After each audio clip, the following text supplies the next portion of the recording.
Trump effect రొయ్యల business. Trump ప్రవేశపెట్టిన సుంకాలు కారణంగా ఆంధ్రప్రదేశ్ రొయ్యల వ్యాపారాన్ని కలివిడిగా ప్రభావితం చేశాయి. ఆంధ్రప్రదేశ్ రొయ్యల వ్యాపారం దేశంలోనే సగం పైగా ఉత్పత్తి ప్రధానంగా అమెరికాకు ఎగుమతి జరుగుతుంది. అయితే ఇటీవల అమెరికా అధ్యక్షుడు డొనాల్డ్ ట్రంప్ భారతీయ ఎగుమతుల 50% వరకు భారీ సుంకాలు విధించడం వల్ల రైతులు, వ్యాపారికులు పూర్తిగా ఆందోళనలో పడిపోయారు. వ్యాపారంపై సుంకాల ప్రభావం.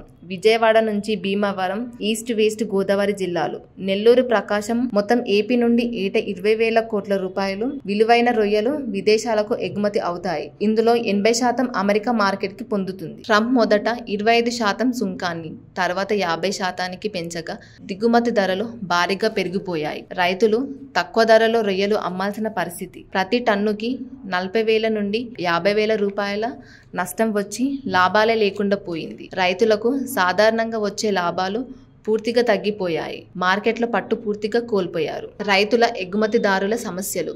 ఫీడ్ ధరలు 60 నుంచి 70% ఖర్చు.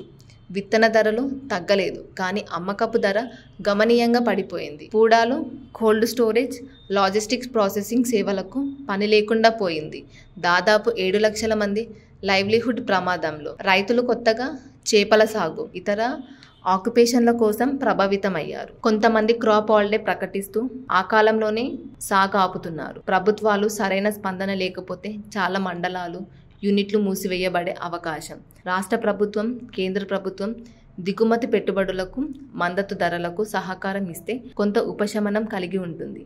రైతులు ఇతర దేశాలకి ఎగుమతిని పెంచే ప్రయత్నాలు చేస్తున్నారు, కానీ అది తక్షణంలో సాధ్యపడదు. అమెరికా FDA తాజాగా యాంటీబయాటిక్ ప్రామాణికాలు పెంచింది. మందులు ఎక్కువగా వాడిన వాటిని తిరస్కరించే అవకాశంతో ఇది వరకు వచ్చిన ఉత్పత్తులకు సర్టిఫికేషన్ సమస్య. ట్రంప్ విధించిన సుంకాల ప్రభావంతో ఆంధ్రప్రదేశ్ రొయ్య రైతులు, వ్యాపారికులు కష్టాలలో పడిపోయారు. లాభాలు తగ్గిపోయాయి.